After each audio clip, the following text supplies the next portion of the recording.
me. I block any thoughts of her. That is a human sensation. That is a human thought. Now, I'll just tell a little personal story about me, okay?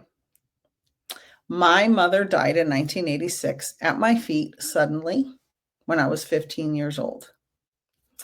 It was completely unexpected. Now, she was not Mother of the Year.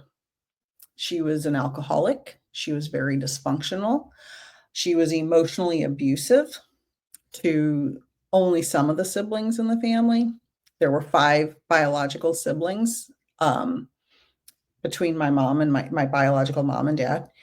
And she was messed up. She had a very messed up childhood. Her dad died when she was 4 years old, suddenly.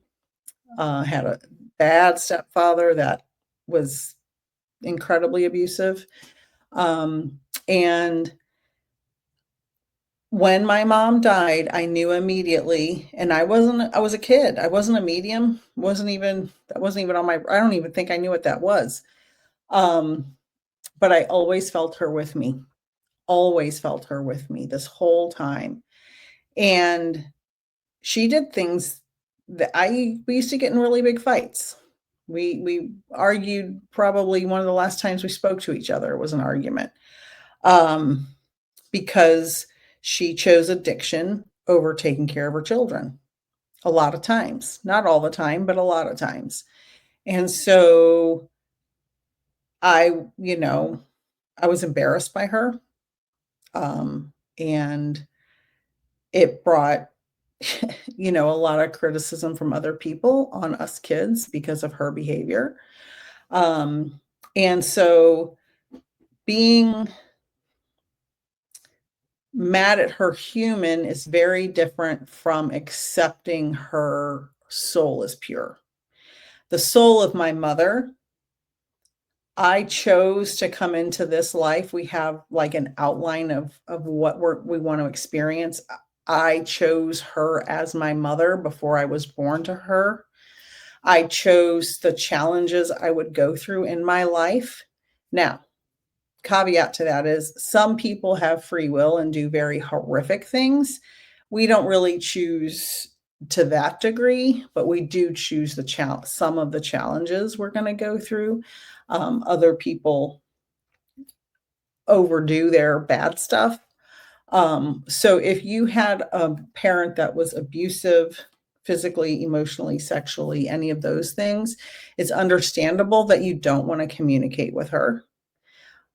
I highly recommend you work on healing that for you. Forgiveness and healing is for you, not for her.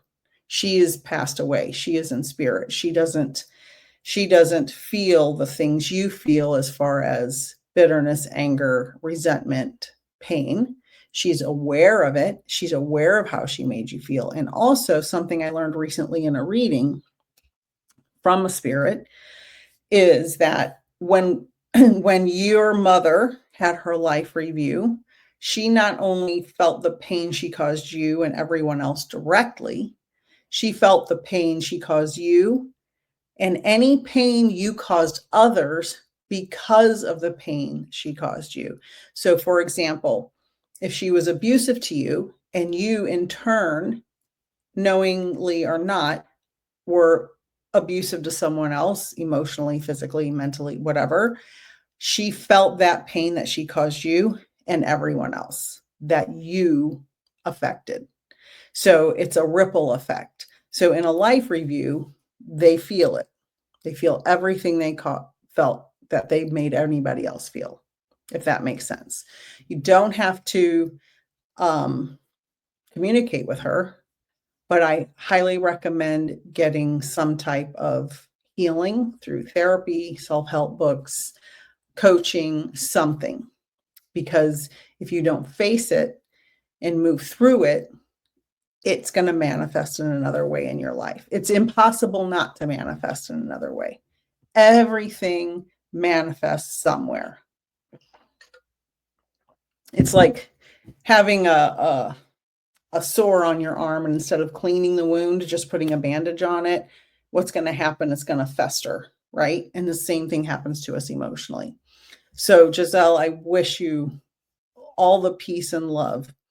And I hope that you can heal. It'll manifest in some way. Thank you for your comment. It's very